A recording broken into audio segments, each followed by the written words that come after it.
Hello and welcome everybody to episode 10, series 3 of the Rugby League Roundtable. We are joined by some very special guests. This is the podcaster's special edition, by the way. We've got the godfather of NRL podcast, Denan Kemp, home of Bloke in the Bar. We've got the content superstar, the Rugby League guru, our next door neighbour and new kid on the block, the NRL social media star, the Leaguie. Thanks so much for joining us here today, gents. This promises to be a very interesting conversation. Denan, I'm going to come to you first. You were the the OG in this space, this arena. Can you talk to us a little bit about how this started? And I guess, you never can quite envisage where things can evolve to, but when you look around the landscape, is it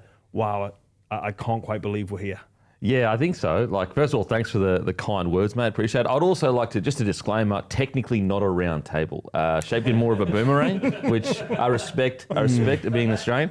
But I just wanted to, disclaimer, no false marketing here. Yeah. Try and square that circle. Puzzling, isn't it? Very disappointing coming in. I thought it was going to be an actual round table, but it's all right. It's okay. We move forward. We move through. Next job. But look, to be honest, I think about 4 or 5 years ago, I was like, yeah, this makes sense. Like there's other people doing it. Or longer than that now, actually. I'll say 6 or 7 years ago. But I think it's only been probably the last 2 or 3 years, not necessarily, because I'm not surprised at other people doing it. It's quite of course, it's not really that different to radio, except, it's just got a little bit of a different format that you can speak for a little bit longer. I think the thing that surprised me the most, or just been so I guess made me feel good, is just how important this is to rugby league now. I just think the weight of podcasting in league, I'll never forget, I had a meeting, this would have been about 9 years ago, and there was a guy in content, really lovely bloke. He's still going really well, and he was more in the the marketing media side of a business, where he would people would come to him, he would create the content with the team, and then obviously give it back to them, and then they'd use it for whatever they needed to. But he had a connection.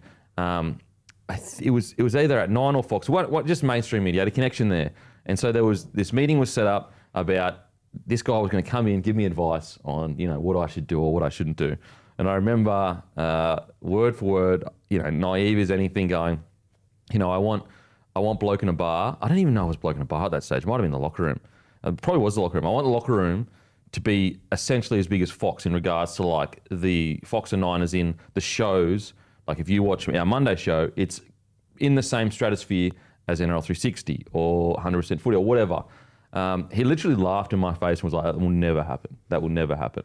And obviously it's happened. And I get where he's coming from. It seemed all a bit crazy at the time. You didn't even know what podcasts were. So I think that's probably the most where I've just gone, wow. For example, imagine we kicked our fingers tomorrow and there was no alternative media in rugby league. How much different the game would be. I genuinely think it would affect its engagement, its viewership. I think it would affect quite a lot if you clicked your fingers and we were all just not doing our content. Do you think it's just a rugby league or an NRL thing, or do you think it's all sports now? I think we're the best at it. I think that we've created a really good culture that we help each other out. A rising tide or whatever lifts all ships, whatever it is. Probably got that wrong. I think other places are replicating it. Over in AFL, you've got Dan Gorringe is killing it. You've got Dill Buckley. I don't think they're as strong as we are. For example, Dan, he's more comedy. Don't get me wrong, he's a former player and he does give some good insight. But do they have as many serious, give you really good insight that you could genuinely listen to alternative media in rugby league and be sweet? You could get everything you needed for content in rugby league without even turning on a TV. Whereas I don't think AFL's there just yet. I think that eventually they will get there.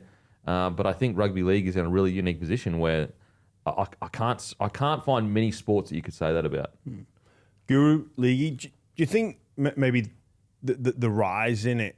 Denan spoke there about he was laughed at, but do you think a lot of it comes from the relative ease to create content with the rise of social media? And I can recall when we started out here, and you can literally record a podcast on your smartphone. Yeah, it is like quite simple to do. Anyone can do it. It's just, I think what we've seen over the years is just the consistency of people willing to hang in there. And I think over the last few years, like, you've just seen more and more guys who have actually seen that path. Like for me, it's been so easy. Like, I've just followed exactly what he did, and he's always been able to give me advice and whatever and what to do. But like, to see guys that are around now, like there's 3 or 4 Jersey pages that are making careers out of this that I love. That's the sort of content I enjoy. But I remember when they first started, looking at them going, there can't be a career in this. It's too niche. It's too niche.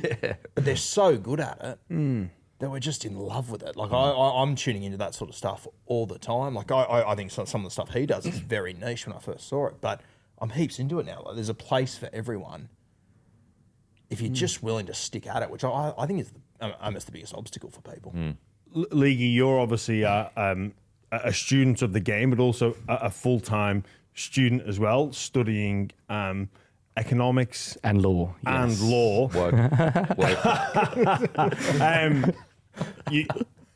What is it that attracted you to this to this domain? And obviously we've seen the rise of independent podcasts, people like the Journeyman, and obviously our many others. We've got obviously Scope and Willie Mason doing their thing as well. But you've come in at a time where it is, like we've spoken about, quite popular and not too saturated. But what is it there that you've got this 2 degrees happening? You thought, I'll make a go of it as well.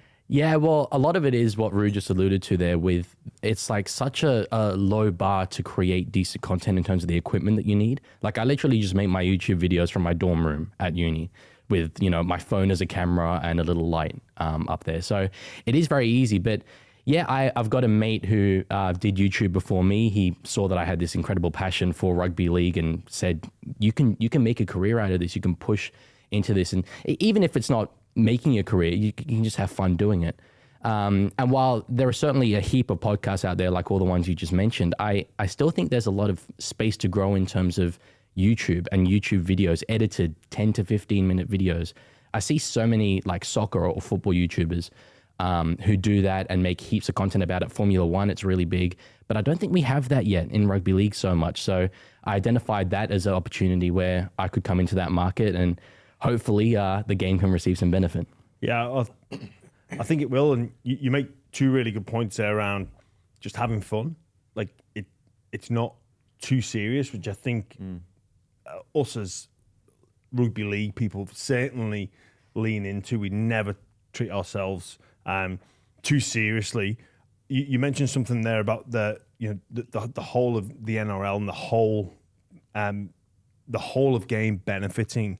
Denan, is this something that you've seen? Obviously, with the rise in popularity of league, but that is something that it's almost now. You said before about clicking your fingers and we go. Like, the NRL would not welcome that. No, I don't think so. Look, I think that they express that a lot. Maybe not. Now, granted, I do think things are changing over the NRL. I've had a good conversation with them probably 4 or 5 months ago, where they're really trying to include us. Because I think that the big hurdle for the NRL going forward, or at least in this case, is just the fact that they signed a big TV rights deal before all this existed. Granted, there were some podcasts around. And so I do really appreciate the NRL that they are going into their next TV rights deal with us in mind. Now, granted, I don't know how much weight that holds or whatever, but we are in the forefront, might be a bit strong, but we're definitely in their mind heading into the next TV rights deal. So they're aware of it. They know it's a unique weapon they have. And look as the great Leaguie would say, correlation doesn't always mean causation. However, I would say the last 5 years we've grown dramatically. And what is the difference in the last 5 years before the 5 years before that? You could argue the product, you could ask the game changers. I would argue our media has just exploded. I think that's why, a good reason why, not the only reason why. I'm not sitting here saying that like we are the core of the game or anything like that. But I do think it's interesting that our numbers have grown the way they have, whilst our alternative media has exploded the way it has. So when you say they've got quote unquote us in mind, well, I know they do. I know they do. But with a view to what? Well, so because I can't there's no, we're not going to be contributing to the next rights deal, I'm assuming. Or is there a possibility of them, putting up for tender the right for a podcast to use certain clips? Is this where it's potentially going? Yeah, I think it's definitely like that's the core of it. Is like right now we're not in the deal where, without getting too much into the weeds, there might be a network that says, yeah, you can use my stuff. Like you can use it because it's for us or whatever. We give you approval, but then the NRL will say no, you can't use this stuff because there's obviously other networks, and so it's this really weird setup where you can have a network saying use a clip, and then you can have the NRL going, no, you're not allowed to use the clip. And so I think going to the next one, there'll probably be permissions potentially. Again, I don't know. Again, I've just had a very hour-long conversation with them. Hopefully, the next one they go into where there is some kind of leeway of if you are a content creator, you do get access to. Now, granted, the NRL are like really lenient. If you don't have any sponsors or whatever, they'll let it slide, which they've been quite good at. Not quite good. They've been really good at. It's if this is brought to you by X sponsor. Yes. Okay. They'll say no. Now, even if it's brought to you by, let's say, KO or whatever, it's still not allowed. I think going into the next one, there might be some kind of, leeway with that. I also know that, well, in my experience, like if there's a game happening and you put a clip straight up, you probably get flagged straight away. Whereas I think that might change. And they just asked like what my thoughts on it and all that stuff. And I just said like, why don't we have almost a register that content creators can, because you don't want to just go willy-nilly. Because like, I know it's great if you sit there and go, oh, anyone can use the clips, but you don't know what they're saying on it. There's got to be some kind of understanding of who this person is if you're going to say, yes, you can use a clip. So I just said, look, well, surely there could be some kind of registration where you could register as a content creator. Almost like a journalist would be registered with the NRL to get access to the game and whatnot. Because as I said, you don't want a bloke sitting there just like saying crazy stuff whilst using footage of the NRL. It's like they own it. It's their footage, or Fox's or Nine. Anyway, and then I just said, why don't we create a system where if you do use a clip, in the corner it has to say, watch the full game here with a logo of whoever you've used it from. So there's always ongoing promotions. The thing I've always got a little bit frustrated with clips is it's not a replacement for the game. Like it is a promotion of the game. Now, I'd get it if you're putting up 20 minutes of something and people are using that to watch the whole highlights or whatever. But if I put up, a highlight of and I want to be clear, like after the game's finished, they're really good. They've been really good leeway, all that stuff. But like if I put it up during the game, that's promotion. Like that, people will see that and they're like, I want to go watch the game. That's crazy. But anyway, so that's heading into the next rights deal. I think that's going to be something they'll be talking about. But then is that an issue for the NRL, or is that an issue for the people that have paid for the rights to broadcast the game? Because it's a tough one because there's multiple people that have paid for the rights. So one might say, yeah, you can use that clip. Then the other one will say, hang on a sec, that wasn't in the rights deal. And it's just this weird, let's say you've got A company, B company, they've both paid a lot for rights. A company says, yeah, you can use that clip. This company's getting more promotion, more everything. And this company's like, hang on a sec, that's not part of the deal, and you're getting all this promotion. Like we're not allowed to give clips, or there's certain things we're not allowed to do, and vice versa. And so I think that it's on the NRL, hopefully, to have enough leverage in their next negotiations. And also I hope KO and Nine and Fox and whoever does end up there also realise the potential. I mean, it's the NBA lets any clips used anywhere, pretty much, I'm pretty sure. And NBA, NFL, it's the future. So Guru, those two sports that you're referencing, the States, I think that America are the benchmark in terms of media promotion of sports, and it is just skyrocketed there. You cannot move for sports promotion over if you ever visit the United States of America. Is that something that you think could turn the dial even more for the whole of game if we were allowed to use the content as it's currently unfolding? Yeah, I think so. But I do agree with Kempy's thought about a register. I don't want it to be the Wild West. I think you're asking for trouble there. I think it should be people that have shown over the years that they will use the content in the right manner. They are advertising the game the right way. I think that's the best way to go. But just for me, from like a super coach and fantasy sort of point of view, which is a lot of my content, the way they do it in America is insane. Like we've spoken about this before. You will not find a football fan in America that's not playing fantasy sports. It's unbelievable because they advertise and they do it so well. And as we always say on our show, like Supercoach is the vehicle for the super fan. Like even talking to Supercoach over the last few weeks and like getting their numbers, the amount of people that are playing, like it's good, but it should be higher. There's more people betting every week than playing Supercoach, which to me is wild. It's the good thing about Supercoach too. It's almost like a self-identifier. If you play Supercoach, you're like, okay, here's who we know are definitely like the craziest fans in rugby league you can find. They dedicate their whole lives to it essentially. Well, you're in every week as well. Like, for every you're in every game. Every game. Yeah. Every week. Yeah, which is like the bigger you can make that, the more you've got this core base. You know, and I hate to talk about it in business terms, and you just take the humanity out of it. But that's people spending money on the product. It's that simple. You know, You will be watching, Tigers, Titans that you might not have had an interest in usually.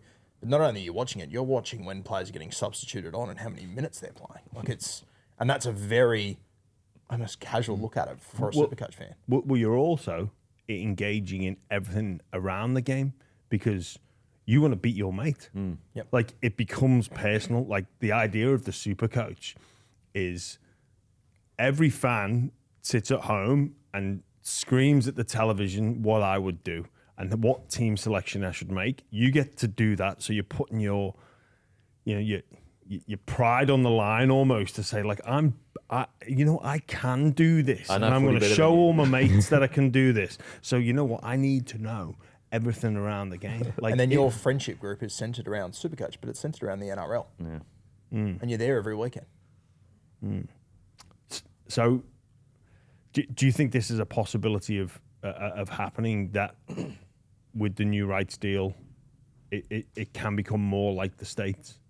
I think it'll get closer. I still think we're a while away from it. Like I've had similar sort of conversations, but it's all a little bit cloudy what it actually looks like heading in the future. But I think like there's a general idea of NRL fans and some content creators that the NRL's just got their head in their sand and they don't care. That's not the reality. Yeah, that's not true. That's not true at all.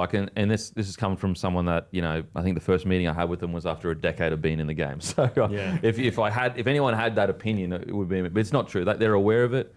We are at least in their mind heading into the next rights deal. I've been called into them this year to have a meeting specifically about NRL content creators. So they're aware of it. Now, where we go from here, I'm not going to make any guarantees. I don't know. But they're definitely trying at the very least. And I think also, from the NRL's perspective, they're a relatively small team now. Their hands are tied with a lot of this right now because, as I said, the last TV rights deal, they didn't go into it with, we've got this just smorgasbord of content creators that are such a big part of the game. So I think just reserve judgment until maybe the next rights deal. I think if you've been a bit negative on the NRL over the last 4 or 5 years, like you got to understand, ask yourself, were you listening to all this content like in 2019? Were you listening to all these podcasts? No, it's probably new to you too. It's just as new to them. So they're just finding their feet as well. So just a bit of patience is all I'd love to know, Leaguie. I mean, from my perspective, definitely I know deep down that they care.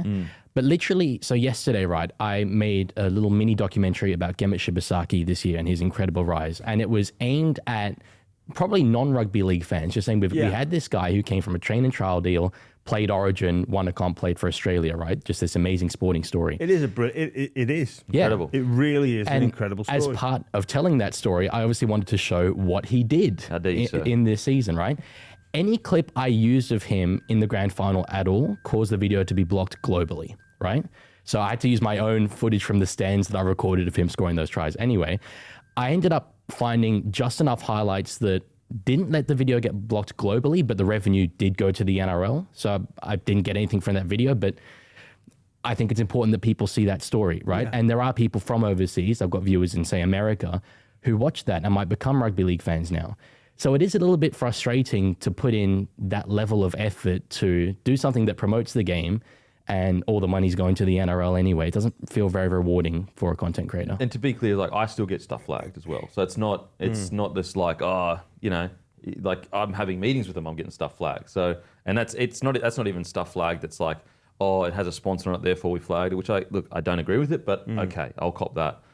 So as I said, I think I understand the frustration. I've been there for a decade now, literally. I I just think let's see what the next TV rights deal. Then if we go into the next TV rights deal with the same, then I think we all probably have a bit of a leg to stand on and go, hang on a sec, you were aware of this incredible thing that we're growing, and we still getting flagged over stuff that like what revenue would you generate? $50? Yeah, it's something like that. Like, it's not that much. means nothing to the NRL. For me, it is though. Yeah. I'm a uni student. Yeah. I sort of need it. But to be fair, it's a almost wider internet problem. The use of fair use and like copyright and all that stuff. So And Australia's fair use laws aren't necessarily like very underdeveloped. Yeah, they're not like America where they've been pretty good at if it's satire or critique or news, you've got a really strong leg to stand on. Australia, very vague, like very, very vague. But it should come down to exactly what you said earlier, Denan, about is what the creator has made a substitute for watching the game or even watching the highlights that the NRL uploaded. And most of the time it isn't. Yeah. So while it's tough to have the manpower to judge a case-by-case basis like that, that is probably the best way to go about it. And the thing is, the frustrating thing about that is like what he made was literally the definition of free promotion.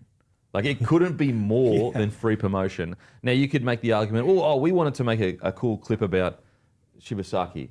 It's like, all right, we'll make it then, bro. Like, if it was already on the YouTube, then you probably would have gone, you know what, that's not going to pick up that many clicks because it's already the NRL on with all the much better footage. Anyway, so look, as I said, like, yeah, I get it. It's frustrating. Trust me, I'm still there to this day, exactly in the same position as Leaguie and all the other creators as well. Let's be, at the end of the day, they are lenient at times as well, which I really do appreciate. I think we judge them on the next TV rights deal because they're very aware. They've said they're aware. They said they're going to try and do, make it better for everyone. And I at this stage, I trust them. I believe them. And I just want to make it clear, like, yes, that part is frustrating, but they've also been incredibly lenient as well. Yeah. They've also been, when it all started, they very easily could have been extremely harsh on me. But they I know that the tough thing for people that work in the NRL is they're putting out fires that we don't know about. So we don't know about the emails 6-7 years ago from Nine or from Fox or whoever it was going, mate, this content creator is like, where our show numbers are going down, his is going up, and he said this. There's probably like 10 or 20 emails of the NRL going, oh, look, can you just back off a little bit? We don't know that those fights that they're having. Yeah, that is fair because I guess if you're big business, you're looking at it as potentially it's a competitor. Yeah, well, it is. Like it is a competitor. If I'm right now, and I don't want to sound like we're the greatest thing ever, but if I am some of those shows, I'm going, crap, like the buy-round bloke and Leaguie young fella coming through, like they're getting some big numbers. Like we, on our Monday show, we get like over 100,000 downloads all up on just a Monday show. Like that's not little content creator anymore. Yeah, that's... Some episodes huge. We get like 150,000, and our season preview, I think it got up to like 200,000 downloads. Like that is truly something that, and granted, I think the networks have realized, okay, we could fight it or we could join it. And I think that we're all working pretty well together, with the networks and stuff like that. But yeah, that's something that they could have stamped out or at least made life really difficult. And the reason I say that is because obviously I'm in other businesses. And let's just put it this way. If you think they're tough in the NRL, go try some of these other businesses and see some of the stuff that they do that is far more aggressive in getting rid of you. We're going to come across the board, and I'll start with you, Leaguie. Why do you think the fans have such a rapport or appeal to the independent podcasters, content creators? What do you feel is driving that? Well, given that you can make decent standard content with a camera, a light, basic microphone, and basic editing software, there's not necessarily the appeal of I'm going to watch a mainstream network show because they've got all the graphics and they've got all, the setup and all that. So for a fan, they're just going to gravitate towards whatever personality they prefer. And it makes more sense that they'll find a content creator that they like the takes of and they like the personality of. And a content creator as well sort of has the reins loosened in the sense that they don't have higher ups to be accountable to necessarily. Sponsors, yes, but not network bosses. So they can express themselves a little bit more in a way that if you're on a main network show, you might not be able to say completely everything that you wanted to. Guru, what about you? What do you think this this huge rise is all about? Like, why is the casual fan maybe not turning away, but just you could say turning away or including this as part of their digestion of sports media? Yeah, I think like we're in a really interesting spot. Like I look at him, for example, and like the content he does, and like some of the other guys that are his age, that the streaming and stuff like that doesn't interest me. It's never interested me. But there's a new generation of guys coming through that just they consume completely different content to what me and my mates do, and I think it's unreal that those people have been able to find Leaguie guys like Winston Neville and these sort of guys that they can relate to. Because I think the reality is when you look at all these, the mainstream shows, like it's all guys that are 40 and above and whatnot. And I think that was sort of something for me anyway, a few years ago when I was in my mid-20s and I started. You were able to be a little bit more relatable to that slightly different age group. I think we're slowly falling into. No, I'm 25, bro. Yeah, please. I did my Spotify rap today. Age of 20 listening, just quietly. Very young person. My age was 78, so that is devastating. That's woke. So woke, bro. To be honest, bro, like all the things they said, the boys said was true. But if I'm being fair dinkum, I reckon a lot of guys that analyse the game and girls don't watch anywhere near as much as footy as these boys watch. And I'm being fair dinkum. Like I think sometimes when I watch people talk about footy on mainstream TV, I'm like, you don't watch every game. And not you don't have to watch every single week. But like I hear them talk and I'm like, you haven't read every headline. You're not as in. These guys are like bathing in rugby league. They watch every. Like Rue was watching every game before rugby league existed. That's how much they love footy, and I think that that's a point of difference. I think that the fan now, when a fan comes to the boys' shows, they know that they've got a guy that sat there and watched 80 minutes of the game, and I think that there are some, not everyone, but I do think there are some people that analyse the game that might watch 1 or 2 games a week. They roll in, they have their opinion. It's very like you just said a bunch of words that could mean anything. And I think that what people really like about it is like they know that their game, and it might be Titans, Tigers, respectfully, of course. Are they called the Tigers or are they called what are they called this year? And like, I get it. I get why a former NRL player, because when I quit, I didn't watch all games. Matter of fact, I didn't watch any games for the first few years. Then after that, I started watching maybe 1 or 2 games a week. And then once, and even at the start of my podcast, I didn't watch every game. It wasn't until when I started my podcast, it was just interviews. When I started reviewing rugby league, I knew that I couldn't fake it with a podcast if I'm going to review most games, if not every game. Because if you go into a podcast and say, we're going to review every single game, not just skim across the top, because that's fine too. Yeah. There's space for everything.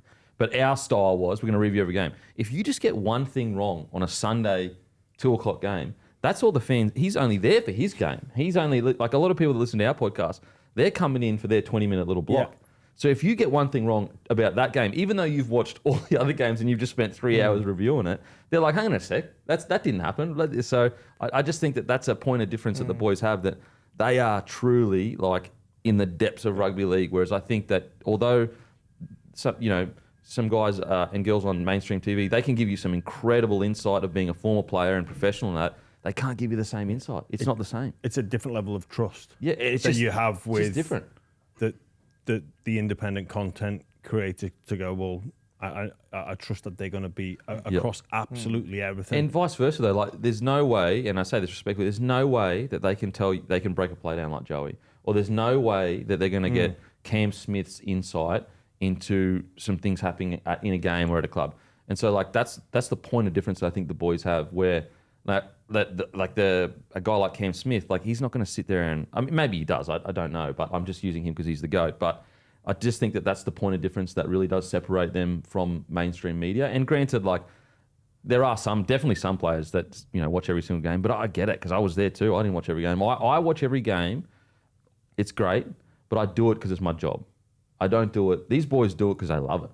Like, especially with Rue. Like, I know Rue would be watching nearly every game, even if he didn't have this job. Whereas if this wasn't my job, I'd probably watch, I reckon, 4 or 5 games a week. Maybe not even that some weekends. I definitely always watch at least a few. And I just think that's their point of difference. Like, it's just they'll never give you the X's and O's and the deep inside of a Cam Smith, a Joey. However, there is something they can give that other people can't, which is this deep insight to every squad, to every game, to all the intricacies. Which I think I probably take that for granted because all my mates are like that. That's what, like that's in my Supercoach comp that I play in and stuff with my 10 close mates, we're all the same. And I think I think it also becomes a relatable thing that those are the conversations that are being had at pubs on a Friday afternoon. Yeah. Like no one's breaking down plays sitting at the pub. Yeah. Like it's a relatable thing. Unless you're Matty Johns on Magic. Unless you're Matty Johns, yeah. Of course. Yeah, this as well, I think, is worth saying. Everything that you guys just said is completely correct, but it applies not only to analyzing the game itself, but say news stories in the game. A viewer of mine will know that if they're hearing me talk about a news story, I'm going to present it honestly. I've built up that trust. I'm going to present it as factually as possible. I feel, without naming names, there are certainly people out there in mainstream media organizations who are almost professionally bound to present certain news in a way that maximizes clicks in the biggest way possible. And there's certainly independent creators who are out to maximize the clicks, but I think that's one of the main reasons why I wanted to go independent instead of looking for a job in another institution, because I thought I want to be able to have the independence to report on the stories I want to report to and not report on the stories that I don't want to report to. So I think that's something that I've really noticed over the last year is just how much our audience has matured, that when you are trying to get clicks, they see straight through it. Yeah, it's pretty. Like, there's no tricking them anymore. 4 or 5 years ago you could and you could get away with it, but they see straight through it now. Like they know which journos are associated with which clubs, who's managing who's friends with who. Like they know all these things. Yeah. Media literacy. Yeah, media literacy is like, it's one of the biggest issues we face as a society. Not to get deep or woke or anything like that, mate, but I agree with you. Just going to keep. I just wanted to stick. That's all. I just wanted to stick, and then everyone else can do their work for me. No, I'm joking. But Ru's right. Like, I do think that because it's hard to know if you're not deep in comments every single day. And granted, I know comment sections don't necessarily represent the wider audience. There is a quiet majority, but sometimes it does. And I just think that the footy fan, because the alternative media space has grown so quickly, they're far more educated on what's going on. Far more. Back in the day, you could pull a fast one. Like 10, 15 years ago, you could just pull it'd be so easy just to create a narrative and run with it. I just don't think you can do that as much these days because they're just way more educated in, as you just said, who knows who, what interests lie there, why is that random thing happening, who benefits from this story being out. They're far more switched on with that stuff. They're cluey. Yeah. These days, the NRL fan. I want to throw my 2 cents in why potentially we've seen such a rise. I was actually speaking with my therapist, and he goes, "Do you like any other sports?" And I was like, "Not really." And he's like, "Do you ever think you should like generalize a little bit more and actually have like?" He's like, "Do you have any other hobbies? Do you have any hobbies?" And I was like, "Not really." And it got me thinking about like, you have the ability to. You've got limited focus time, and you've got an ability to be very knowledgeable on, I reckon, you've got an expert level on one particular subject matter, which for me, I think is NRL. Like, I don't have the room in my life for much, even like with football or soccer now. I fell out of love with it. And I can face a game of rugby union, I can attend a game of AFL, have the cricket on in the background, but half the AFL rugby union cricket team could walk past me. Any musician I wouldn't bat an eyelid. You spoke there about your Spotify number. I listen to Oasis on Spotify, and that's it. All the rest is surprising. Like comedy podcasts. Yeah. So like. The one good thing to come out of England. But sorry. Don't get me started on that. But do you think now like society has become more like singular focused? Like we become obsessed with one particular thing, and maybe it's like I don't know whether it's autism or whatever, the ADHD. It's just, do you think there's an aspect there of that the fans become more loving of one particular sport, and maybe it's because of you think back to. When we were growing up, it was you'd have, the sports channel. But now, sports channels don't exist. Yeah. They've become Fox League, Fox Footy, Fox Cricket. It's like we've still got your sports news, I reckon those numbers would have gone down That'd be because the terrible. generalist sports fan is almost. Is it disappearing or is it becoming less and less? You think, like, you talk about AFL cricket, like, you think those contents might rise because those AFL fans may become more, just not pigeonholed to AFL, but for league fans, we just love league, and that just love as league has arguably grown. Yeah, no, it's a great point because I remember when I was starting, all the advice from other people was, mate, you got to cover other sports. And I was like, but that'll water down my audience. Like, people love rugby league so much that if I'm sitting here and spending 30 minutes on league, 30 minutes on cricket, 30 minutes on whatever else, and there's another podcast that spends an hour and a half on rugby league. As a rugby league fan, I know what I'm going to listen to. Yeah. I'm going to listen to the hour and a half rugby league, and I'm not bothering with it. You only get 30 minutes here, and then I got to listen to all this other sport that I don't really care about. So, yeah, I think as well. I think I guess. I don't want to say the invention, but I guess the introduction of a 24/7 channel does change a lot too. Does change the kind of zeitgeist a little bit. I remember when Sky Sports News came on, and it was like, whoa, we've got a 24-hour news, just sports news channel. Like, it can't get any bigger than this. And then specific channels. Yeah, I think it's a great point. I do think though that in AFL are a little bit similar, but rugby league specifically, outside of the bad controversies that we don't want in the game, no matter what, the ones that are Jackie White wrestling with Trell Mitchell, I eat that up every day, man. I think we do that stuff really well, to be honest. Rogue headlines that publicly we might go, oh, how dare they? That's so bad. Yeah. But we're all just kind of, how good is that? I think we do that really well with the theatre of rugby league, and I do think there is a tendency, just the last couple of years, that the wider audience has gone, you know what? This is just part of the circus. This is rugby league. I think a decade ago, maybe they would have gone, oh man, all this stuff. I don't want to know about this stuff. I just want to know about the footy. I think now we just go, you know what? It's part of the fabric. It keeps going in the headlines. The soap opera. Let's just enjoy the soap opera. But I'd love to get. I think the beauty around that is too that the NRL fan that's on social media now, let's say this West Tigers thing at the moment. They might come to us on Monday to hear our serious thoughts on it. But I'm sure they're also excited to hear Hello Sports, funny thoughts on it, Roasties, thoughts on it from that perspective. You get all these different views that essentially cover all genres around the topics, which is just such a good place to be in. And it's I don't know the AFL culture all that well, but from what I've gathered, they just don't have that. They don't have a set 3 or 4 humour ones. And then there's new guys coming in every single year. One that I found amazing this year, Winston doing the PlayStation game. And just sitting there playing it for hours on end, which personally I couldn't think of anything worse. The game is so bad, I couldn't so think many of people worse. on there, and the game was a train wreck. Yeah. Call it Awful. Call it. Hey, listen, I don't know rugby league games, but I know video games, and I knew that was going to be an absolute stinker. But still, the amount of people that were tuning in to watch Winston play every single day, the kid had no voice by the end of the week, and he was just hanging in there. Yeah. But there's an audience that loves that. Yeah.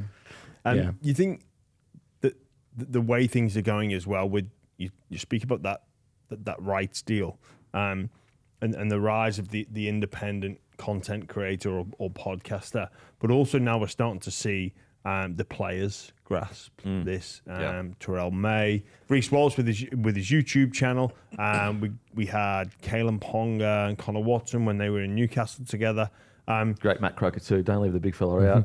Croker as well. Actually, you know what? You should have left him out. That would have been funnier. The current player starting to engage with this. Is this where maybe that could be the networks push back or look at it? It's an interesting one, yeah. Or because if we talk about we could never foresee a Fox Footy channel, a 24/7 channel. Again, can't get any bigger than a full channel dedicated to sports news. Then it became this sports specific. Now we have clubs that create their own content, but then now players. Yeah, And that human interest side, is the modern day player now looking at this and going, that's where I need to be. I can shut down any news stories that are incorrect about me. Yeah. I can talk direct to the fans. I can give them that insight that they're absolutely craving for. Yeah, I'd love to get Leaguie because being a younger, I'm 25, he's 23, so very close, but he is still younger technically. I'd love to get your thoughts because I do think the player engagements, the player stuff, I'd assume it's a younger audience that follows that. I'd love to get your thoughts. Yeah, I mean, you see, particularly in, say, America, there's a lot of young fans who follow players instead of following clubs, right? So being able to get that like behind the scenes access to a player, it's brilliant. We love the players on the field, so why wouldn't we love the players off the field? You mentioned Reece Walsh earlier, and I actually have a bit of a bone to pick here, to be honest. He plays for the Broncos. I just want to say, look, that's my dog. You don't see me going onto Suncorp Stadium and slinging cutout passes to Tony Staggs, right? Now Reece Walsh is going onto my territory on YouTube. I thought we had a gentleman's agreement to stay out, but I suppose we don't. Funny you picked Reece Walsh instead of Terrell May. That's interesting. Well, how am I supposed to compete with Reece Walsh? All right, look at me. But no, like say Chad Townsend, for example, right? He recently uploaded a video where he went through an NRL playing contract. I made a video earlier this year, which was like a full legal deep dive into an aspect of the game. And I would have loved to know what an NRL playing contract looked like when I was making that video. To have that level of access now, you couldn't have dreamt of having that a couple of years ago, I reckon. So and I opened my group chat last night with my mates and they'd all watched that video and they were all talking about it. The great Chadwick, the only man with a proceeding hairline. It gets further down his forehead. It's like seriously, I've never seen it in my life. You know, I saw that Townsend had released that video, and obviously as a former player, I'm like, yeah. And I think that's what like there's things like that. Your superannuation, yeah, of course you have to pay that. Like, yeah, that's something we don't know. But obviously, like for a lot of people that is interesting. Mate, like I think it's a lot of things like that you guys like take for granted because that was your 9 to 5. That's what you were used to. Well, there was only one page I looked for. I knew I was paying my 11%. So even him, like, where's that? We're missing a zero here. Even him, like, I'm sort of used to it now. But I remember, like, when I first came on the show and he'd tell a story, and like Darren Lockyer would get mentioned. And, he was just a teammate, just a guy, it's a co-worker. But to, me and him and my mates, he was a co-worker. That's a god. Yeah, like, saved his job a million times. Yeah, just little things like that I think that footy players probably take for granted a little bit, how much interest there actually is from the general population of just what your day-to-day looks like. Yeah, and when you look at, say, Netflix series like Drive to Survive or Starting Five, which is the new NBA one, it's all behind-the-scenes access to players, and there's a reason why those are so successful. It's what modern fans want to see. I genuinely do worry though. Like I don't particularly enjoy being a fan of a player and not a club. And like again, but this is just the culture that I grew up with. No, I'm with you. I think it might even be a generational thing, to be honest. I'm with you. Like you gotta have a team. You got to have a team, and whoever comes, like obviously you respect who comes and goes, but you got to believe in something bigger than a person, surely. Like, yeah, I'm with you, mate. I understand it. I get it, because I think it's the access. Like you get so much content from one person that you can just follow one person. Yeah. But I'm with you, mate. I have the same feeling. That tribalism of like, I support this and you could see young men and women or young boys and girls falling in love with Reece Walsh in New South Wales, becoming a Reece Walsh fan, and then therefore a Broncos fan, which I'm not particularly keen on, but then even worse, becoming a Queensland fan. Unnecessary, to be honest. Unnecessary. Like, look, we won the premiership, mate. It's okay. It's okay. But it's like, like again, is it just old school? Like you support where you're from? No, I'm feeling you. Like I understand it. Like the Shire is full of Penrith fans. Like, what's going on there? Yeah, like, or is it the? I'm reluctant to blame the children because blame the children is super easy. Because I get that. Is it time for the parents to step up and say no to their children? Like, is it time for them to say, look, we know the Panthers are good, but you cannot support. You know what's them crazy? Unless you live in Western Sydney. This is how much I actually do agree with you. Maybe not beating your children like you just alluded to, but no, just tell them no. Words are not violence, okay?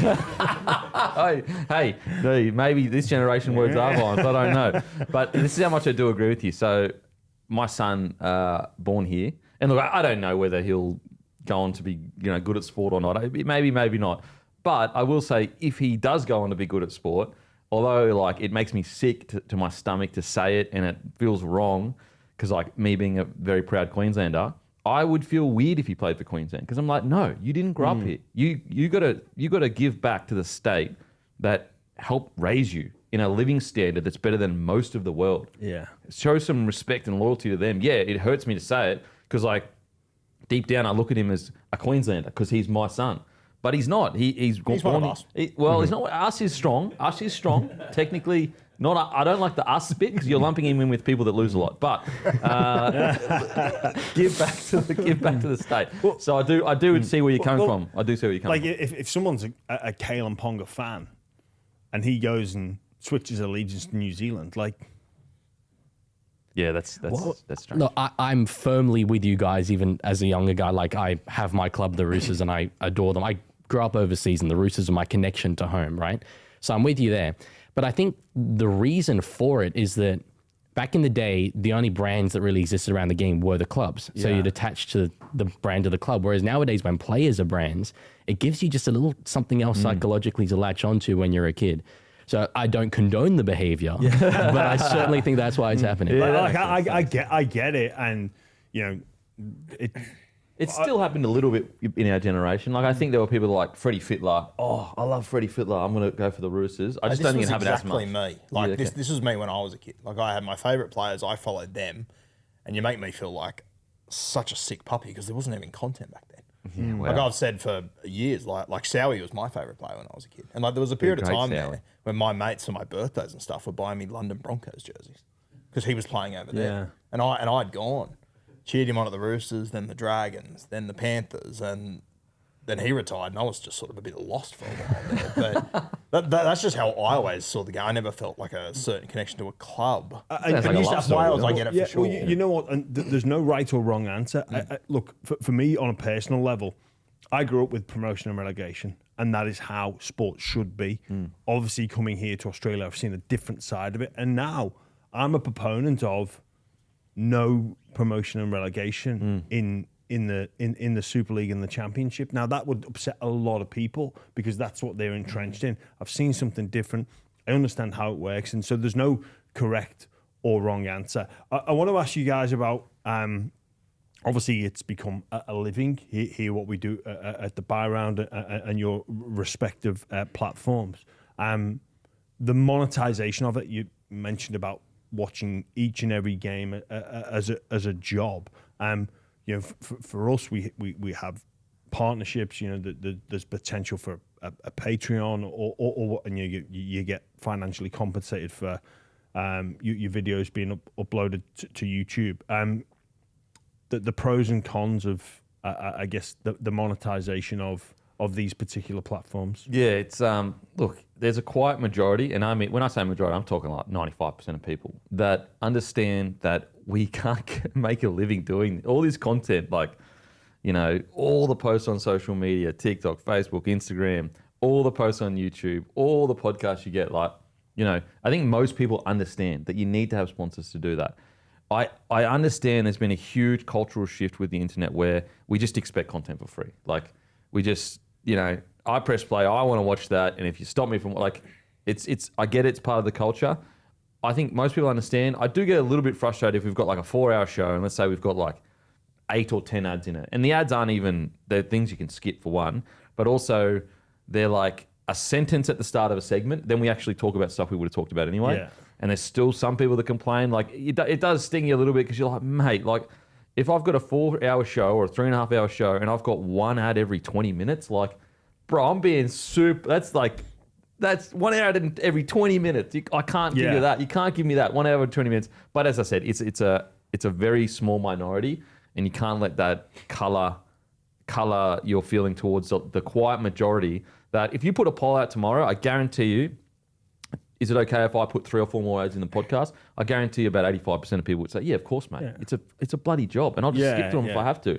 But I think there is a loud minority that they just don't get it. Like they think that we're all driving Ferraris, and look, I get it because I would think the same thing too. If this many people know about Bloke or Roo or Leaguie or the Buy Round, it must be this huge business that generates tens of millions of dollars. It's like, no, it doesn't at all. Now, granted, that I'm not sitting here crying poor or anything like that. I think that I'm very fortunate to do what I do. But I think there's a world of difference to the life people think that we're living and the reality of it. Now, that doesn't mean I don't want to eventually have a lot of money. Now, I don't need to be a bloody billionaire or anything like that, or even a tens of millionaire. But do I want to live a life where I can take care of my children and not have to worry about money? Yeah, I would love to do that. So I think that put it this way. What I do know though, so it's a bit in the middle here, but what I do know, if I put an ad every 10 minutes in the podcast, people would lose their minds.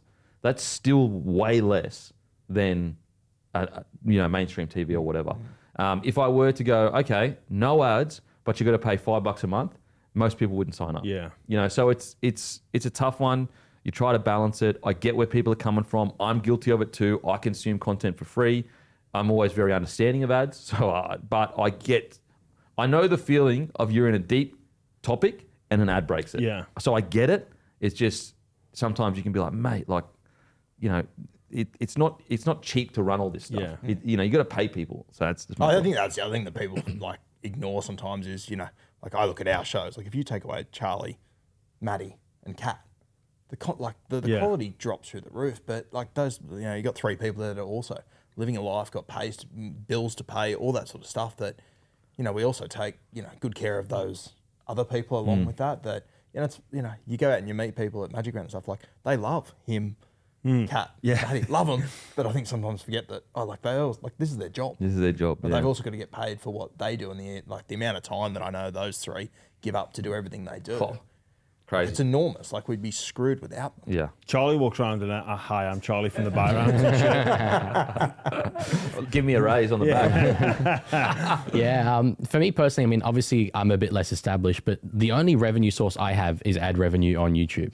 I do live streams and I might. If I get $2 donation per 2 hours, that's above average for me. So that's not really worth writing home about. But things like sponsorships and all that, like they take a long time to come through. So I would say to people who enjoy smaller content creators, like they're really doing it for the love of the game. Like I will have full days where I'm literally just sitting at my desk editing videos and I know I'm going to get $30 from doing this, but I enjoy doing it. I think people enjoy seeing my content and that's really the reason for it. So hopefully, opportunities present themselves in the future. But as Denan says, it's not the case for every content creator that we're driving Ferraris around. I came on this morning in a coach from Canberra. So we're not all living the high life. I will say, I want to make one thing extremely clear though. I am so happy and so lucky and so grateful. I have dug ditches. I have worked in above ground mine. I have looked in the mirror after a day's work. I got coal over my face like Zoolander. I've done it. I've done it all. So I know what real work is. This isn't real work. We're incredibly lucky to do. If I have to cop 2 or 3, comments, Denan, you too many ads, I'll cop those comments all day long. Like it's just more, this is what I feel about it. Am I sitting there angry or blowing up or no? I get why they feel that way. This is my opinion on it. But I'm so, so lucky. Like there's not a day that I haven't woken up and been like, this is the best job ever. Like it's not even a job. I'm so fortunate, so lucky, and I think all the boys feel. Yeah, obviously Leaguie's early in his development, but I think you'll find in the next 12 to 24 months he'll probably be doing even bigger. And Rue, he's been doing it for years now as well. Like it's a joke. It's honestly a joke that we get to do this. I can't even put into words how grateful I am. It's unbelievable. I think it's also like those 2 or 3 comments you get. Like you only get them when people are properly engaged and love it. Like. I had to laugh the other day. Like we did our Monday show. Matty the water boy came in. He was half dead. Oh, yes. He had to run to the bathroom like 8 times. I thought he wasn't going to make it. And he shouldn't have been at work. He shouldn't have been at work. Yeah. No way. And I'm just putting the pieces together, so jump in whenever. But I imagine Matty would have uploaded it as quick as he could, gone home to drop dead. And like I could see the comments like, where are the timestamps? Yeah, blowing up. I can't see the timestamps. And I'm like, mate, Matty could be dead right now in a ditch somewhere for all I know. Like, but they love the content so much that they just want to engage in what matters to them, their teams. They want to know where it is. Yeah, there's multiple comments like, I really think that you guys have got to think about the audience and, put timestamps in. And granted, like, Matty hasn't missed timestamps on about 1,000 podcasts. The first one he missed because he's about to explode from not going to the bathroom. And look, as I said, we all understand. Like they love it. They're engaged. They don't mean it in a negative way. It's just, if we have to cop that every now and then, that's fine. I get it. A comment on Buy Around about you guys not doing time spans. No. Jesus. So that's what I mean, and I don't speak about it often because I sound like I'm sooking, but you do see it. I do read every comment. Essentially every comment I do read it. I do see it. Most of it I just have a little giggle. Sometimes if I'm in a bad mood or I don't know, I'm stressed or I'm tired, it might sting me a little bit. But most of the time I'm just like, I get it. Do I agree with it? No, I don't agree with it. I'm very grateful. Do you think it maybe comes from the fact that I can't believe they. it maybe comes from, if you look at more traditional shows that they have an intro and they say, we'll be back after this break. So it's almost informing the audience that they're going to get some adverts, where I know for us, we just talk and then the show is almost interrupted by an advert. We don't go, right, we'll be back talking about the second, or we'll be back talking about the second half of the grand final after these short breaks. Like we don't talk like that. Or after the break, we'll be hearing from Denan Kemp, and we do a little teaser of what you're going to say, and it's like, oh God, I'm going to, because that's what happens with usual television. Like it is designed to keep you listening, keep you watching, because something is coming next. Yeah. And there's almost like an acceptance, and that's what people have grown up with. Maybe it's the format of our shows. I don't know if they would be welcomed or unwelcome, like you said, but the loud majority that would be aggravated by adverts. But I think, I would question those people and say, well, if you're watching most like reality TV shows, the format of the show is say an 8 till 9. You get a 5-minute recap on what's previously happened. It's like so that 10 minutes there's gone. You've got 20 minutes of adverts, and then on those adverts as well, after the first break, you get just another recap. So you've basically got less than 20 minutes of new original content. That maths is obviously very poor, but I just, for me, like, if you're consuming like a Married at First Sight, that's most of the show is repeated parts of what's previously happened on the show. Look, I'm just glad to know that you're a big fan of Married at First Sight. Me being a connoisseur, I don't watch that kind of stuff. Well, I've watched one episode and that was enough. You know what? Maybe it is expectation. Maybe it is, guiding the audience a little bit better. As I said, I just think it's a loud minority, mate. And I think most of the comments come out of you're deep in a conversation that they're actually really enjoying, as Rue was alluding to, and it gets cut, and you're just like, oh, far out. Like, you just ruined the flow of like something I was really engaged in. I think, I think it's just part of the territory, mate. I think that most people these days just expect free content.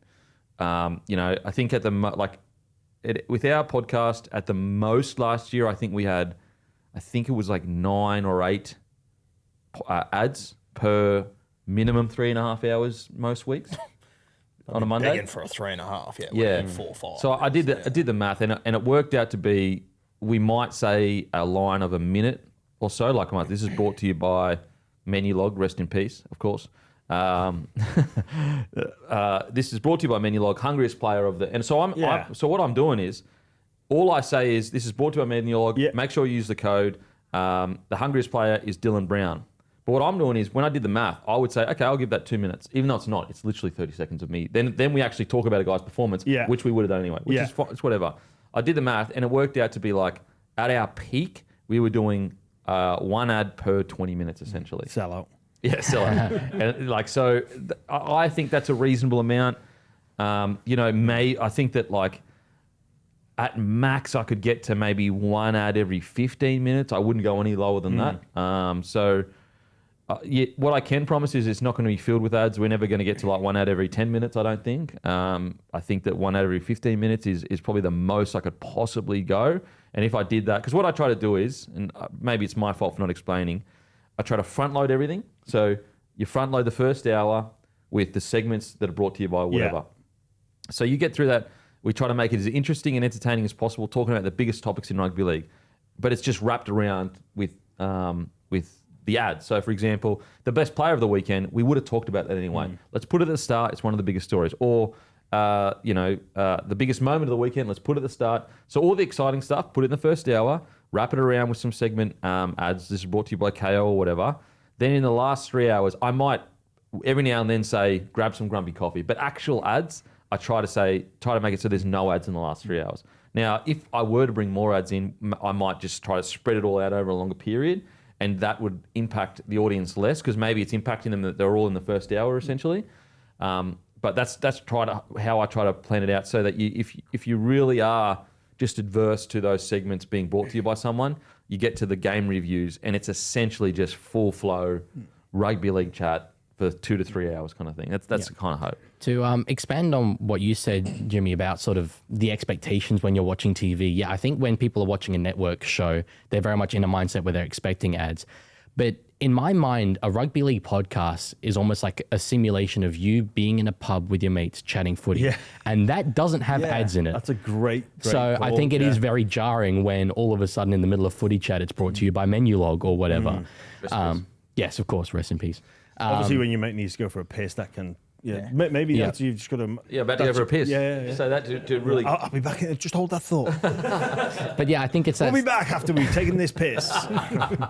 It's the casual structure, but then, it seems a bit out of place when you're... I think that's a very good point, that. It could, because that's often how it is with us, where just, like, it's not work, it's just... Yeah, I mean, talking like I'd normally talk about the game I love. Like I've recently been on the Bloke podcast a couple of times, but I feel like I know Denan and Roo like in depth. I know everything about Denan Kemp because I've listened to that podcast for 5 years, and it's really awkward getting to know him socially now because I know everything about him and he's just getting to know me. And also, you had to be held accountable for all those comments about ads that you left a few years ago. But I think like that's a really good point, and it's my favorite thing about Magic Round every year, that you get up there and you actually realize how far it goes. Like. I'd love to get a tracker on. You get up there and every jersey's up there, but mate, the amount of bloke jerseys that are there. Yeah. Like if it was to be the 18th team at Magic Round, I'd love to know where it ranks as far as jerseys worn, because it's insane up there. It is unbelievable. And I think when people come up and meet us and they have a beer with us, like I quite often with Kat, she often laughs. I'll talk to someone, they'll walk away and she'll go, friend, listener, and she never gets it right. Yeah. Because it's all the same. Like I was sitting at Melbourne Airport 2 days ago, sitting there waiting for my plane, and had a guy who came and sit next to me, and we spoke for 45 minutes. Just listens to the podcast. Knew who I picked in my Supercoach draft team last year. Like just loves it. And you sort of, I think sometimes we don't realise how far it goes from our studio when we send it out. So that's what I love about going to Magic Round or going to the under-19s Origin, that you meet people that are just entrenched in what you do every week. Yeah. And love it. And it's like they're automatically mates when you sit down with them. Just to further that point, I agree, mate. Like going to Magic Round and get what I am shocked at, like there's an assumption of, look, maybe 10% of dickheads, maybe 10% just people that you just don't get along with, because that's just like probably what it would be if you went to a nightclub. What I'm shocked at is like, I'm trying to think of any dickhead we've ever met, that was truly, like, there's only been one guy I had to say bounce, but he was like, let's just say he was indulging in a lot of stuff. Yeah, sorry about that, Denan. My bad. And that was in Suncorp Stadium watching a game, and I didn't get angry at him. I just said, listen, mate, can you please go back to your friends because it's getting a bit much. Outside of that, and I still feel bad to this day, but everyone was feeling it, no one was saying it, so I just said it. But outside of that, I can't think of. And mate, like we've had one person we haven't liked. Country live shows that we've been there till 2, 3 a.m. Crazy. And I look around those scenarios and I'm like, ooh, this could get hairy. Never does. Never ever does. That's what's so. I'm trying to think. Like I'm sure there's been one. Most rugby league fans are pretty good. Like and they get it. Yeah. And they just want. I'll tell you the bloke that didn't get it. I saw this story the other day, actually. So, speaking of bad blokes, I made this rule where a couple of years ago, where if I saw someone that was like looking at me and whatever, I would just walk up and shake their hand, take the awkwardness out of it for them, for everyone, for all of us. Don't make it weird, because I get it. Like, do I approach? Do I not approach or whatever? Because I feel the same thing. If I'm exactly like you, just with someone else. Anyway, so I did that a couple of years ago, made that rule, and it was working so well. Like, you know, it broke the ice and we got to have a yarn. I got to say thank you to them for listening and everything they'd done. They got to say whatever they wanted to me. I was walking into Magic Round last year and I seen a dude in a bloke jersey and I was like, that rule still applied, obviously. And I walked up to him, I shook his hand and he gave me this like real weak shake. That was the first warning. I was like, what the hell's going on here? And I was like, mate, just want to say thanks. He's like, who the hell are you? He's wearing a bloke jersey. He's like, I don't even know you. Kept walking. To make it matter worse, listen, it's like if a tree falls in a forest and no one's there to see it, did it happen? The problem was that there were 3 bloke fans literally right behind me, burst out laughing, watching my shame unfold in front of everyone. So that was the only other guy that hurt my feelings, that didn't know who I was, but as well, he didn't even have a new jersey on. He had the OG, not the OOG. The OOG is a black one with 3/4 sleeves. That's like 2019 or something like that. But essentially the OG brown one that you can't get, like limited edition. And he brushed me, gave me the brush. So look, How bizarre. yeah, I just like we had a Roo Crew event last year. It was in a certain area in Darling Harbour of this place, and a lot of people couldn't find the certain areas. I was walking around just, when I saw someone in an NRL jersey or something. Yeah. But anyway, I saw someone in like a 1987 Raiders jersey, like a proper one. I was like, sure. Yeah. Who the fuck are you? And I was like, I'm never doing this again. Don't worry about it. Yeah. But even for me, I looked at that and went, oh, NRL jersey. They're probably part of our community. Yeah, it's crazy. We genuinely, and I'm not saying that to exaggerate, trust me, if I had a good yarn about a dickhead, I'd say it because it's great content, but I can't think of anyone that's ever, they've just been all so, and what's the weirdest thing for me is they say thank you to me. I'm like, why are you saying thank you to me? Like, I'm out thank youing you, bro. Stop trying to out thank you me. Stop trying to out good bloke me. I'm trying to good bloke you. It is a cool feeling that though when people Oh, mate, it's thank you for mate, it's it. unbelievable. I honestly, like, I'll never get tired of hearing that. Like, oh, thanks. Yeah, it's It is one thing that I found over in the Ashes too, like just walking around Leeds and stuff, the amount of footy fans that aren't Aussies yeah. coming up and saying hello, then I'm like, I don't watch the Super League. Crazy. I don't talk about it, nothing, Yeah, but So fortunate. they just appreciate that someone's talking about the sport Yeah. and relatable in a way that they enjoy. I think there's a hunger over in the UK to see the game grow, like it has done over here, and there's that hardcore supporter base that really want to see the Super League in England replicate what has happened here. The big question to close out the round table, we'll go across Boomerang table. the boomerang table. If you were running the NRL's media department for 1 year, what changes would you make to supercharge the growth? Yeah, I think the key one for me, and it is a little bit self-serving, but come up with a very specific guideline, whether it be in the next TV rights deal or sooner, as to what content creators are allowed to use, what we're not allowed to use, how much we're allowed to use. Because at the moment, we're sort of shooting in the dark, right? We don't know exactly what we're supposed to be doing.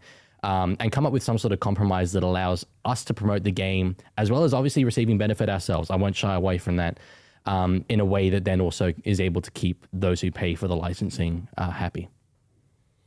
I think that's well summed up. I think the register of having, certain content creators that have shown they will do the right thing, they're promoting the game in the right fashion, I think that's the avenue to go down. I think it'll just naturally grow off the back of that. And you'll get more and more people who will come into that space, be part of that register, who have shown that they'll do the right thing, and it's just the best way to advertise the game, in my opinion.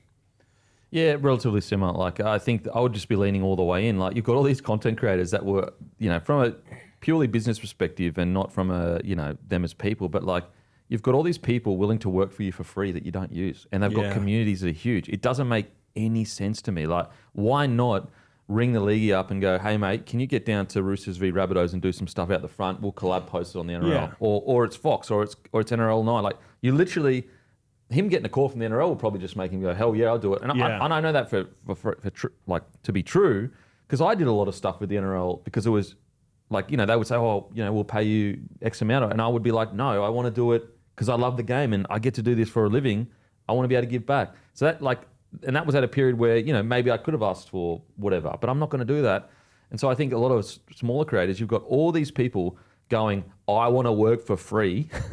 And I also have 20,000 people that listen to my content, or 50 or 60 or 70 or 80 or 100, and it's just like not being used. It's like it's like you're in a war and you've got all these guns and you're like, walk by, I got no guns. Like, I don't understand it. I don't get the idea of... It's Especially those 20,000 have gone out of their way to find that content. Yeah. They're not just on TV. It's they're not in the opt-in. background Yeah. of pub. Yeah. It is You are going out of your way to find them and engage with them. So I'd be leaning all the way in. I'd be taking advice from them. Like we pay all these people hundreds of thousands of dollars as a consultant. You know, you've got 20 people that are on the forefront of independent media in this country. Literally, like rugby league is on the forefront of independent media, and I believe that's a fact. Yes, there are mainstream podcasts and that, but as a whole, I guess if you were to take all the league podcasts and media and everything, put them together and say that's the rugby league, I don't think that any other genre would come close to us. I really don't. And get their advice, work out a 12-month content plan, get content ideas from them, use them for content and have them at live shows, and they can promote it on their pages. Like, as I said, Like cross promotion. you have these people that are willing to essentially work for free, that love the game. It costs you essentially nothing to do it, and the love that their audience would have for the NRL, be like, oh hell yeah, the NRL know about Leaguie, man. The NRL did right. They did right there. Like they actually are carrying it. I just think that, as I said, it's like you're in the middle of a war. The AFL's the opposition. You got all these guns, and you just go, nah, I'm not going to pick anything. I'm just going to walk up by myself and just stand there with my hands. Do you think one thing that maybe they could do, and just sort of, diverting away from this side of the media, but it's to mandate that players speak each and every week, that they have to be available no matter what has happened off the field, like this idea of media bans. And look, I can resonate with why a coach or a player would want to not be up front and not be out there. But in 2-3 years, we'll forget that media bans ever existed. Like, and in terms of growth of engagement, like having the superstars of our game available each and every week to talk, because that's what it is. We talk about America, but I think there's untapped engagement there. Mate, I'm with you 100%. I think that, listen, if you wanted to tell me 20 years ago the winger or the front rower on 50 grand and matches maybe had to front the media whenever we said, I'd say, listen, like, he's a footy player. If he doesn't want to front the media, he doesn't have to. These days, when the minimum wage is 175K now, and the average wage is 400 grand, sorry boys, you got to suck it up and get in front of the media. Granted, I think that if their mental health is under any question, if there is any concern about their well-being or whatever, and they're struggling with it all, of course that they don't have to be, in front of the media or speak to anyone. I trust that clubs wouldn't use that card. Yeah. Now, maybe it's a naive trust, but I think that the trusting them far outweighs if we send someone up there and they are struggling and whatever. So I'm with you, mate. I think that players should be available. I think that the game has gone past the day of, early 2000s, maybe even 2010s, where you could kind of go, yeah, they get paid pretty well, but it's not. It's like you guys get paid so well now. You're professionals. You're not just footy players anymore. You are professional athletes. But it also leans into everything about the game. Oh, Like I mean, that's a given, yeah. It leans into all the revenue streams. Yeah. It could grow the game even further. I'm with you. It's the one thing where we ask so much of the networks. We ask so much of the NRL. It's one thing where players probably need to take a little bit of accountability and go, okay, I get it. You grew up and all you wanted to do was take blokes' heads off screaming out of the line. I get it. Trust me. Yeah, you don't want to talk. Yeah, you just want to play footy. Yeah. I get it. But I feel like the game has outgrown that. But again, like culture-wise, like it would shift and it would be awkward at first, and then before you know it, because I think there's you speak about naivety, and we're going to talk about the superstars of the game, whether they talk or not. Yeah. Like if someone's on a media ban, we're going to drive more into. here's We're going to talk to it. We're going to critique the performance. We're going to say whether it's working or not working for that particular individual in that club. Here's a great example, I think. So imagine if Terrell May wasn't in the media at all. What his reputation would be this year. Like, think of all the moments where he could have been painted as like just bad for a team, bad bloke. Like the Rooster situation, granted, like no one actually came out and said much, but the angle was like, man, something crazy must have happened. But because he's so forefront with the media, then the origin stuff happens. But because he's so out there, like maybe he is or he isn't, I don't know. But most people go, mate, he's a pretty cool dude. He's a pretty good bloke. And I think that's a really good example. If he wasn't a media ban right now, he would have had no control over the narratives. Like not a single. That's a great point because he's a player that maybe 5-10 years ago would have been on a media ban. Like, let's keep him out. Like, we don't want his comments going anywhere. Like, just went from the Roosters, and they're a huge club. Even when the whole New South Wales stuff happened, he was on I think apologies, it's a law. He has a page. It's about 1 million followers. He recently was on Mark Borish's podcast. I think it's like he does lawns for people. But when that New South Wales stuff dropped, he was in basically not apologising, but saying, listen, maybe I shouldn't have said that on my stream. Even though when you actually go back and watch the stream, it was clearly in jest if you watch the context. Now, I think that's a really good example because that got pulled out. If you just watch the clip, you're going, bro, what the hell is going on there? But because he was out in the media immediately and said, yeah, look, it was a joke, but I don't really feel that way. I'm going to put my head down, I'm going to work hard, immediately quelled the fire. Whereas if he didn't do that, he would have been the worst. I mean, he might not never, ever get even considered again because of how hectic that was at the time. Yeah. Well, I'd like to get your thoughts. I mean, you look at, I think there's so many examples in rugby league of the biggest guy on the field who's opposition fans like love to hate him. He seems like the biggest grub. And all of the teammates will say he's the nicest guy off the field. I've come today to learn that about James Graham, certainly. So is Terrell May not just an example of that? He's the alpha on the field, but off the field, we actually get to experience what he is. Maybe there's other players who it would have been a similar story for. I think the other story this year that I really enjoyed watching how it played out, and granted, it didn't involve us. It was sort of done through mainstream, but that DCE just jumped behind a mic and started talking. And like not every player has the ability to do what DCE did and be jumping on a show like that. But if DCE would have done that to his camera on his phone and posted it, it has the same effect. Yeah, it would have had the exact. Might same even been a effect. stronger effect, bro. Because I reckon it probably would have been. Yeah, because of the person, like how personal it would have felt. And I'm keen to see who is the next player that finds himself in that situation who goes, no, fuck it. Because the narrative, I'm just going to say what it is. I'm going to, the narrative was set. 100%. Yeah. It was and the set. narrative would work if DCA didn't say anything. Yeah, good point. All right, gents. Well, thank you so much for joining us here. Just wait, I've got one more topic I want to talk about. Go on then. Let's go. Can we get a figure? Like, what are you paying to be so sunburnt you might go to hospital this summer? Well, I've just come back from a week in Hamilton Island. Mate, you're looking pretty good. How much sunscreen did you really use, honestly? Look, I do have to be honest and upfront and say, look, I do wear a Rashi shirt. Well, look, like people laugh, but it's like, look, what's worse, wearing a shirt in a pool or walking around with red skin? Well, you're doing both anyway, so it doesn't really matter. Oh dear. On that bombshell, thank you all for joining us, Bloke, Guru, and the Leaguie. By the way, I think you're wasting your time at uni. You've got a very bright future in the media. Very woke too. Very woke. We'll look back on that and what a couple of $100,000 you could have put towards something else. You could have been driving that Ferrari. That's true. Use your student loans for something more. He's about to sue you for defamation.